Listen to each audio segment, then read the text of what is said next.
음식물 쓰레기를 부정 처리해 경찰 수사를 받고 있는 춘천 한 업체. 춘천시가 확인한 규모만 130여 건에 달해 춘천시의회가 경찰의 철저한 수사와 강력한 행정조치를 촉구하는 결의문을 채택했습니다. 그런데 이 업체, 지난 2022년에도 춘천시로부터 행정처분을 받은 것으로 확인됐습니다. 인위적 조작을 통해 음식물 쓰레기 처리 무게를 늘려 수수료를 과다 청구하는 부정행위에 연루된 것으로 파악됐습니다.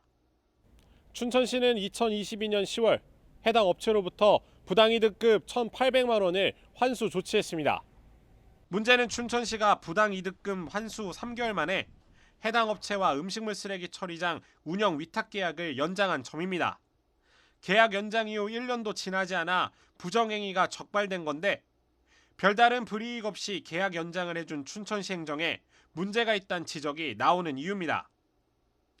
해당 업체는 법인명이 바뀌기 전 기간까지 합하면 2006년부터 현재까지 20년 가까이 춘천시와 위탁 계약을 맺어왔습니다.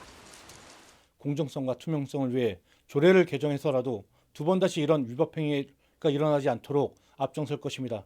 또한 문제의 업체가 음식물 처리장 위탁 사업을 지속하지 못하도록 민형사상 처벌을 비롯한 모든 부당 이득금을 환수 조치하도록 해야 할 것입니다. 이에 대해 업체 측은 2022년 행정조치를 받은 건은 우리 업체가 아닌 타 쓰레기 수거업체의 문제일 뿐이라며 최근 적발된 부정행위도 일부 직원의 일탈행위라고 반박했습니다. 한편 춘천시는 2022년 문제업체에 대한 부정행위를 적발하고 행정조치한 적이 있다며 최근 적발된 사안은 경찰 수사 결과에 따라 계약 해지 등을 검토할 계획이라고 설명했습니다. 지원뉴스 박명원입니다. 네, 오늘 주민뉴스는 음식물 쓰레기 반입량을 속인 업체 그리고 춘천시의 관리 부실 문제에 대해서 집중 취재해온 박명원 기자와 얘기 나눠보도록 하겠습니다. 어서 오세요.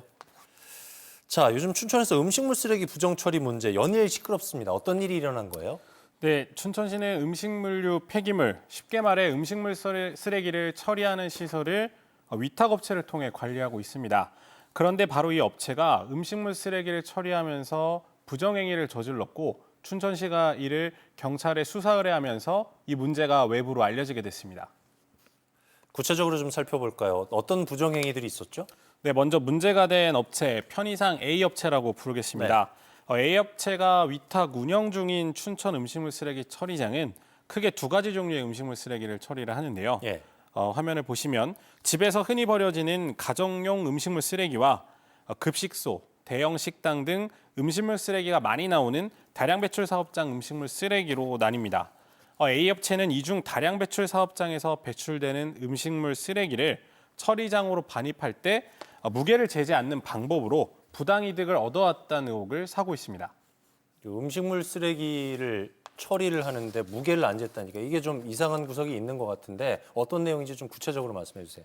네, 먼저 춘천시와 A업체 간 맺은 협약서를 보면요. 네. 제8조 수수료를 보면 업체가 징수하는 수집 수수료는 월 평균 2,900만 원을 기준으로 해당 금액 이상일 경우 초과분에 대해 50% 절반을 춘천시에 세밀 수입으로 징수한다고 되어 있습니다. 예. 음식물 쓰레기 수집 수수료 책정 기준은 바로 이 음식물 쓰레기의 무게가 그 기준이 되는데요. 화면을 보시면요. 이 장치가 바로 음식물 쓰레기의 무게를 재는 장치입니다. 이 무게로 사실상 수수료가 책정되기 때문에 이 무게를 재는 행위가 매우 중요한데요. 결국 음식물 쓰레기를 많이 취급해 처리하면 처리할수록 수익도 커지지만 반대로 춘천시에 납부해야 되는 수수료도 덩달아 커지기 때문에 아예 처리장 반입 단계부터 무게를 재지 않는 방식으로 처리량을 속여왔다라는 의혹을 사고 있는 겁니다. 이런 방식으로 처리량을 속이는 수가 춘천시가 자체 조사한 결과만으로도 지난 1년여간 130여 회에 달하는 것으로 나타났습니다. 그러니까 춘천시로 들어가야 될 수수료 자체가 빼돌려진 셈이 되는 건데 근데 이 업체가 문제가 된 게 이번이 처음이 아니라고요? 네, 맞습니다. 이 업체는 지난 2022년에도 춘천시로부터 1,800만 원의 부당이득금 환수 조치를 받았는데요. 문제는 환수 조치를 받은 지 3개월 만에 또다시 음식물 쓰레기 처리장 위탁 업체로 선정되는 계약을 따냈다는 점입니다. 물론 경쟁 입찰을 통해 정당하게 계약을 따냈다고는 하지만 결과적으로 보면 수개월 만에 부정행위가 적발되면서 춘천시의 당시 행정에 문제가 있는 것 아니냐라는 비판의 목소리도 나오고 있습니다. 뭐 고양이한테 생선 맡긴 꼴이다 이런 속담이 이제 생각이 나는데 업체의 입장도 좀 들어보고 싶고 춘천시의 입장도 궁금해요. 네, 업체는 일단 억울하다는 입장을 밝혀왔습니다. 2022년 부당이득금 환수권은 음식물 쓰레기를 수거하는 업체의 비위 행위로 빚어진 일로 오히려 자신들은 피해자다라는 입장을 밝혔는데요. 당시 무게를 인위적으로 조작한 것은 수거업체고 음식물 쓰레기 처리장 운영을 맡은 자신들은 이런 일들이 벌어지는지 전혀 알지 못했다라는 주장입니다.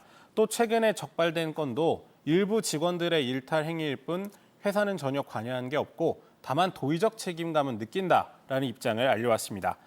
춘천시의 경우에는 현재 경찰 수사가 진행 중이기 때문에 그 결과를 지켜보겠다라는 입장인데요. 일단 해당 업체와 음식물 쓰레기 처리장 위탁 운영 계약은 현행대로 유지하되 이중 다량 배출 사업장 음식물 쓰레기 수거 처리 협약은 해지한 상태입니다. 또 향후에도 이 계약의 완전 해지와 손해배상 청구 소송 등을 검토해 진행할 계획이라고 밝혔는데요. 앞서 보신 것처럼 소를 잃고서도 외양간을 고치지 않은 춘천시의 행정이 이번에는 제자리를 찾을 수 있을지 지켜봐야 될 것 같습니다. 네, 여기까지 듣죠. 지금까지 주민뉴스 박명원 기자와 얘기 나눠봤습니다. 잘 들었습니다.